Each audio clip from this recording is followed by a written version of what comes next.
जय हरी. एकादश स्कंद भाग 58. आपण पाहतोय नाथ महाराज आपल्याला सद्गुणांची जोपासना साधकाने कशी करावी त्याबद्दल सांगतायत. आपण सत्संग, नम्रता, दया, मैत्री या गुणांबद्दल ऐकून आलो. आता श्रद्धा. या श्रद्धेबद्दल नाथ महाराज आपल्याला सांगतात की जी खरी मैत्री आहे, म्हणजे कशी, कल्पांताचा घाला आला तरी खरे मित्र एकत्र येतात, त्यांची मैत्री ही अबाधित राहते आणि अशा मैत्रीतून श्रद्धा निर्माण होते. श्रद्धा मोठी विलक्षण असते.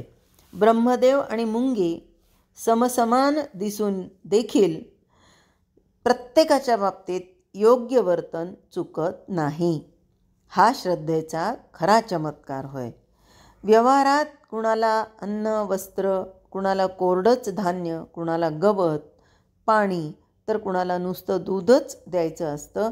म्हणून जे दिलं असता त्या प्राण्याला पूर्ण सुख लागेल ते त्याला मनापासून देणं, याचं नाव श्रद्धा होय.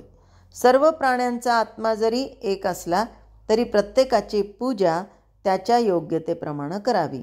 भलत्याचे भलत्याला देऊ नये. जे ज्याला योग्य ते त्याला देण्याची क्रिया बाहेरून जरी भिन्न दिसली तरी अंतःकरणातील श्रद्धा अभिन्न असते.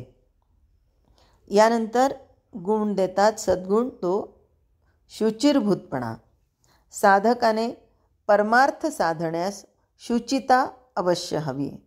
शुचितेशिवाय आत्महित केव्हाही हाती लागणार नाही.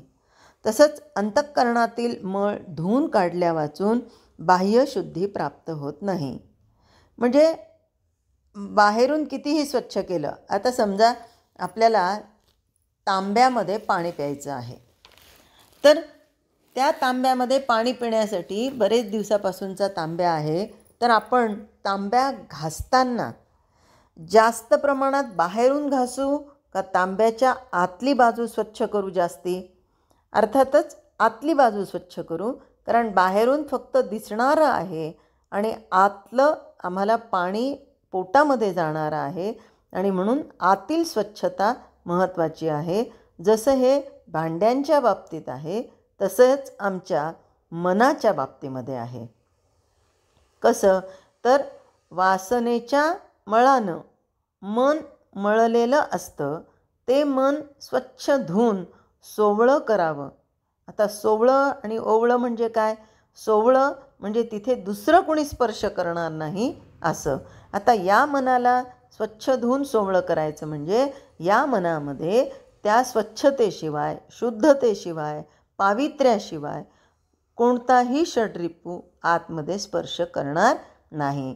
तसं न करता अहमपणानं बाह्य पवित्रता धारण करणं म्हणजे आंधळ्याने पाहण्यासारखं समजावं.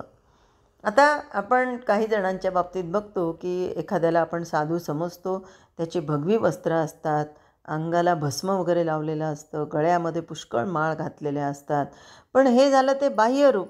पण अंतर्मनामध्ये जर त्याच्या कामवासना ही ओतप्रोत भरलेली असेल तर ते मात्र सगळ्यांना फसवणं होय.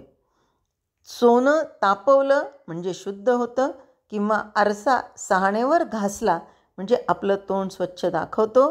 त्याचप्रमाणे गुरुवाक्यावर निष्ठा ठेवून साधन केलं असता वासनेनं मळालेलं मन स्वच्छ होतं. गुरुसेवेनं मनाचं जडत्व मोडतं आणि अंतःकरण स्वच्छ होतं. अंतःकरण शुद्धीनं आपोआप आत्मशुद्धी लाभते. अंतःशुद्धीनं स्थूलबुद्धी अगदी लोपून जाते. आता सातत्याने जर आम्ही आमच्या मनावर आघात करायला लागलो की मी देह नसून मी आत्मा आहे, मी देह नसून मी आत्मा आहे, तर मग या देहाला कितीही ओरखडे पडले, या देहाला कुणीही काही केलं तरी आमच्यावर त्याचा परिणाम होत नाही. कारण मी कोण आहे तर मी आत्मतत्व आहे. त्या महाराजांचं नाव मला आठवत नाही आहे, पण त्या महाराजांना पायाला अशी जखम झाली होती की त्यामध्ये आळ्या झाल्या होत्या आणि सगळ्या शिष्यांना ते प्रवचन देत होते. तर एका शिष्याने बघितलं, बाप रे, गुरु महाराजांच्या पायाच्या तिथे किती आळ्या आहेत. त्यांनी पटपट त्या आळ्या काढायला सुरुवात केली. गुरु महाराजांनी प्रवचन थांबवलं आणि म्हणाले, अरे काय करतोय तू हे? म्हणे, महाराज बघा ना, म्हणे पायामध्ये किती आळ्या झाल्या. अरे बाबा, ते आळ्या म्हणजे त्यांचं खाद्य आहे म्हणे. परत त्या काढलेल्या आळ्या त्या महाराजांनी त्या जखमेवर ठेवल्या. कारण त्यांना तिथे देहावर काय परिणाम होतोय याबद्दल काही एक घेणं देणं नव्हतं किंवा त्यांच्यामध्ये कोणताही फरक पडत नव्हता. कारण ते देहाला आपला मानतच नव्हते, तर ते त्या आळ्यांचं खाद्य आहे असं समजत होते. आणि म्हणून शुचिता ही मनाची असणं गरजेचं आहे. देहाची शुचिता हे म्हणजे खऱ्या अर्थाने ढोंग होईल. अंतःकरण शुद्धीनं आपोआप आत्मशुद्धी लाभते. अंतःशुद्धीनं स्थूलबुद्धी अगदी लोपून जाते.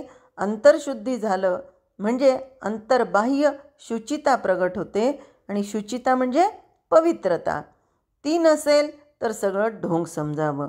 विकल्पानं मन अपवित्र होतं.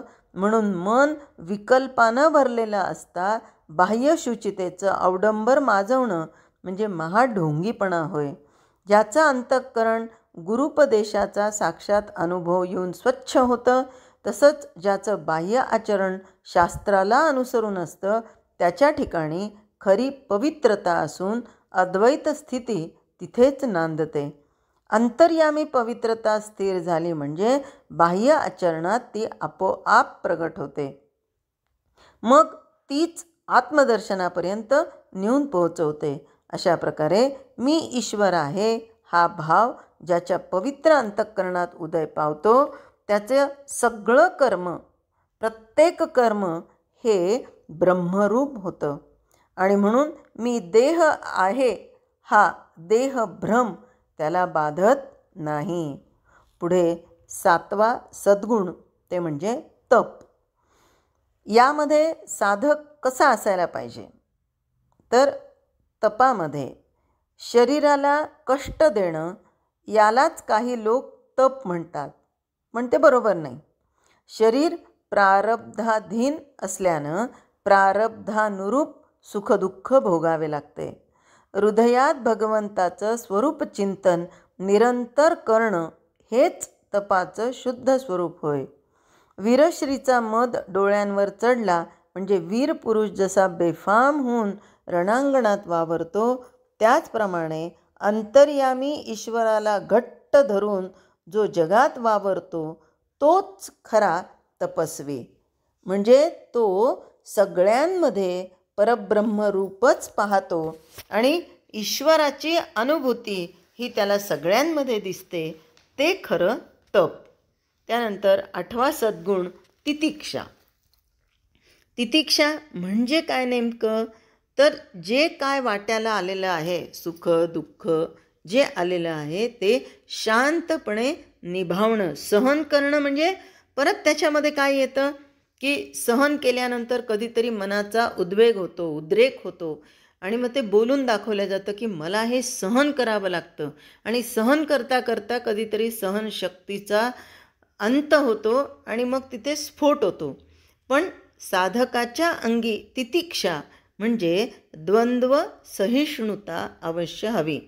भिंतीवर रंगवलेल्या चित्रात वाघ काय किंवा वाघीण काय, दोघांना आधार भिंतीचाच असतो. त्याचप्रमाणे सुखाचं किंवा दुःखाचे हे जर भोग आले तरी त्या दोघांना आपलं अंगच आधार असतं. म्हणून दावाग्नीच्या आगीनं किंवा उन्हाळ्याच्या झळीनं आकाश पोळत नाही, त्यांना लागलेलं असून ते अलिप्त राहतं.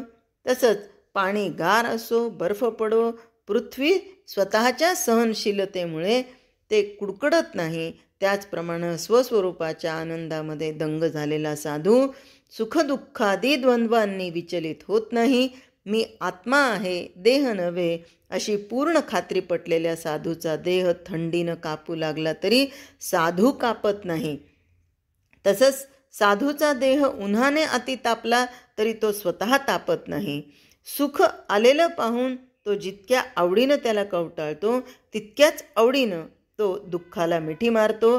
याचं नाव खरी द्वंद्व सहिष्णुता. समजा कोणी गोफणीनं आपल्याला दगड मारला आणि समोरून येऊन आपल्याला तो लागला की दुःख नक्कीच होणार, पण तो दगड सोन्याचा झाला, सोन्याचा असेल तर ते दुःख लोपून जातं, म्हणजे संपतं, लोप पावतं आणि अनिवार्य आनंद होतो. त्याचप्रमाणे सुखाचे किंवा दुःखाचे प्रकाशक तत्व म्हणजे दोन्ही अनुभवांमधील शुद्ध जाणीव एकच असते. त्या जाणीवेशी तादात्म्य झालं की साधकाला सगळे द्वंद्व मजेनं सहन करता येतात. द्वंद्वाची जाणीव ज्या ज्ञानानं होते ते ज्ञानच मुळी आपण आहोत असा अनुभव आला म्हणजे सारी द्वंद्व निर्द्वंद्व होतात. ऊस कठीण आणि त्यातील मृदू रस यांच्यामध्ये जशी एकच गोडी भरलेली असते, त्याचप्रमाणे सुखदुःखादी द्वंद्वामध्ये चैतन्याने रसलसलेली आणि अखंड दंडायमान म्हणजे आनंदानं सारखी स्फुरणारी आत्मवस्तूच साधकाला दिसते. ही अखंड दृष्टी जोपर्यंत साधकाच्या अंतर्यामी उदय पावत नाही तोपर्यंत द्वंद्व सहन होणार नाहीत आणि साधकाला ही सहज सहन होतात. जय हरी.